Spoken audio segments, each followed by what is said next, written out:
This Family Life News podcast is made possible by the support of listeners like you. Next on the 5 o'clock report.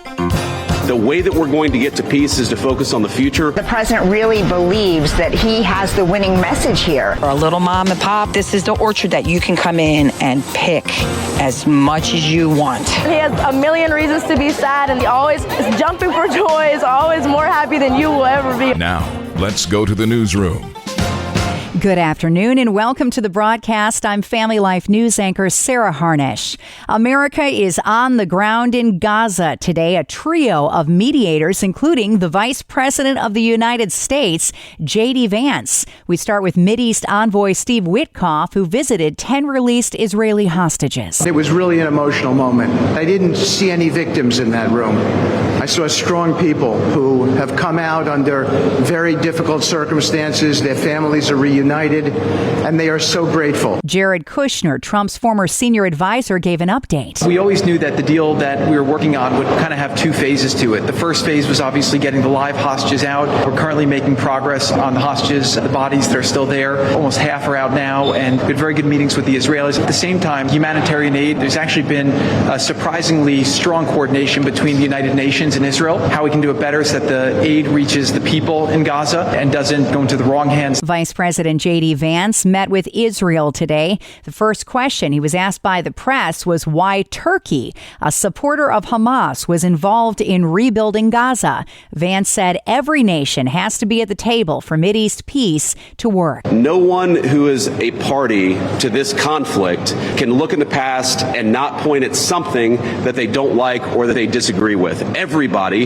who's been involved in this conflict can point at one other person. One of these flags can point at another flag and say, we hate that person for various reasons. The way that we're going to get to peace is to focus on the future, which is what the President of the United States has asked us to do. And we think everybody here is very eager to engage in that effort. Former overseas envoy Roger Karsten says their presence there is significant. The fact that Witkoff, Kushner, and the vice president are there right now shows that at least they're on top of it, trying to get this done, pull everyone together. The team is setting up a command center that all aid will pass through on its way to Gaza. Plans are on hold for President Trump to meet with Russia's president in Hungary. That was supposed to take place in Budapest, although a date hadn't been announced yet. A Russian drone attack in northern Ukraine today killed 4 people.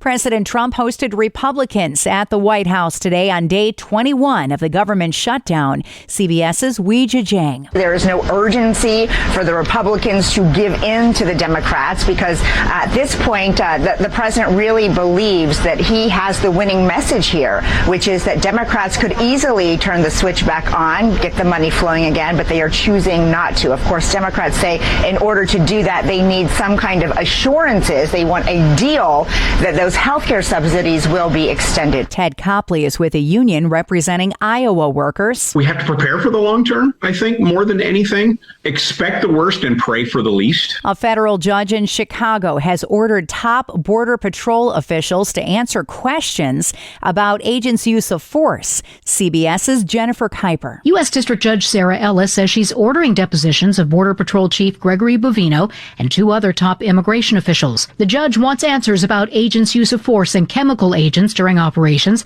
despite her order to use discretion. And you may pay more for health insurance next year if you get it through your employer. Jesse Mitchell has more. Workers could pay 6 to 7% more for their employer-sponsored health plans next year, according to a survey from consulting firm Mercer. The study found several reasons for the jump, including costly treatments like GLP-1 weight loss drugs, plus an aging population that uses more medical services. Still to come on the 5 o'clock report, prison policy push in New York. The government shutdown hits home, and how low is your rent? A new study on the cheapest cities. We got details after weather. I'm Kevin Williams, and here is your Family Life regional weather forecast for tonight, for tomorrow, and for Thursday. Brisk and cool throughout. Away from lake belts, variable clouds, a few passing brief showers. However, in the lake belts, mainly east and northeast of Lake Erie and Lake Ontario, there'll be numerous showers, periodically with downpours and rumbles of thunder.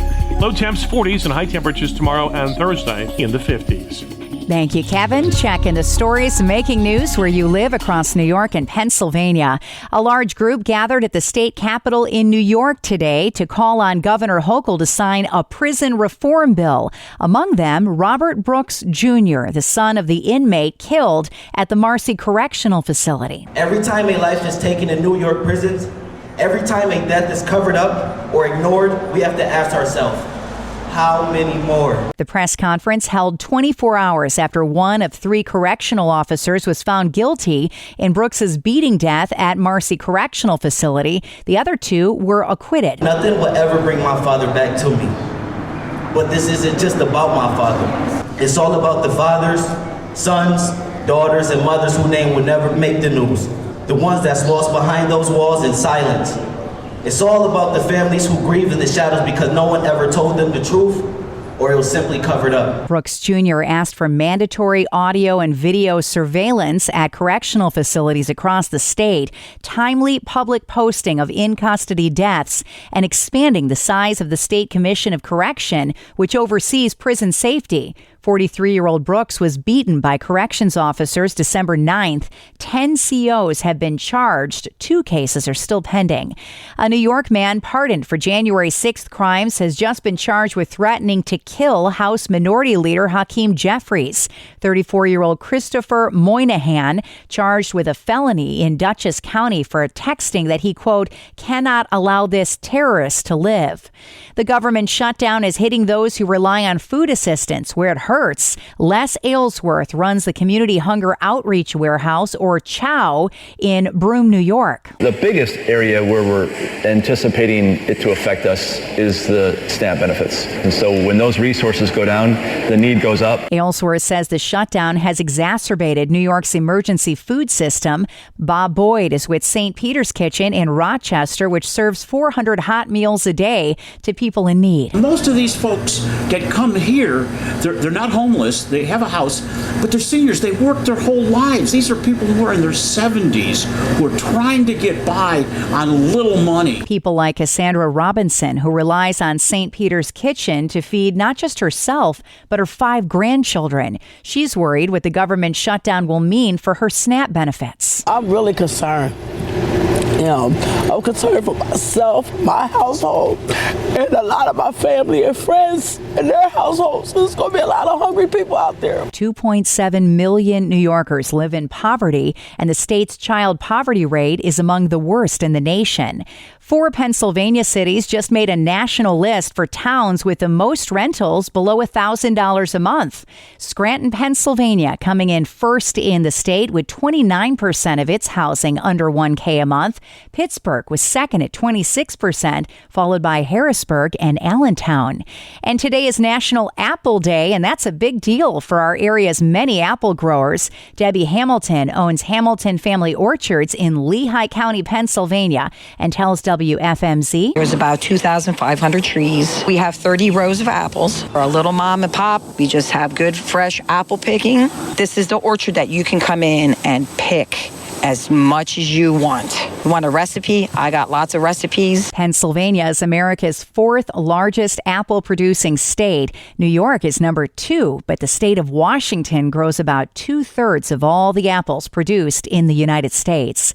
Next at 5, October is Domestic Violence Awareness Month, a topic Katie Rhodes knows well. She's with Catholic Charities of Chemung and Schuyler counties in upstate New York, which offers programs to raise awareness and assist victims. And she is this week's hometown hero. Let's listen in. We saw a definite increase after COVID. Things were steadily going up, and unfortunately, we've still seen that go up. So, we're serving over 100 in each county, and it's just been constantly increasing. Last year, we ended the year by serving over 300 people in Chemung County and almost 200 people in Schuyler County. That's probably the highest that it's been for us in quite a while. So we've just kind of seen a steady uptick since COVID. It is hard to say say, though, is that because people now know that the resources are there, and so these were always situations that were happening, people just didn't come to us for the resource? Or is there truly an increase in the number of domestic violence cases? It is hard to say. That was going to be my next question. From talking to victims over time, I was wondering if they've given you any insight, a common thread or threads behind that increase. Yeah, I think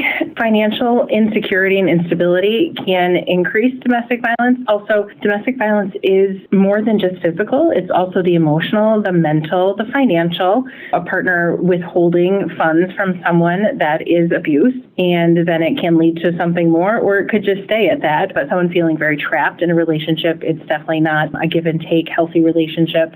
Also, the mental instability. Since COVID, we've definitely seen a rise in people needing mental health services. And if people aren't getting the proper help that they need, then that could be coming out and playing out in a relationship as well.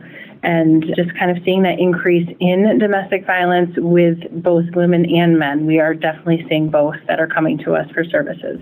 As the old saying goes, an ounce of prevention worth a pound of cure. I know one of the many services that you provide along these lines is education for younger people to try to keep this problem from starting in the first place. Yeah, absolutely. Our advocates and their supervisor love to do education. We have healthy relationship curriculum that we can do in the schools, even starting as young as elementary, and just start educating kids on what the healthy relationship look like. It's really important because that can help stop that cycle of violence. Also getting kids some help when they might have also been victims of domestic violence through their parents, right? If they're seeing or hearing something happening in the home, that's very traumatic for them, and being able to get them the help and counseling that they need so they can break that cycle is very important. Absolutely. Just crime in general, it seems to be one of the biggest problems and hurdles to get over is a self-perpetuating cycle where you're brought up in it and that's normal for you. Yes, absolutely. And we see kids that don't understand that that's not what they should be doing, that isn't healthy,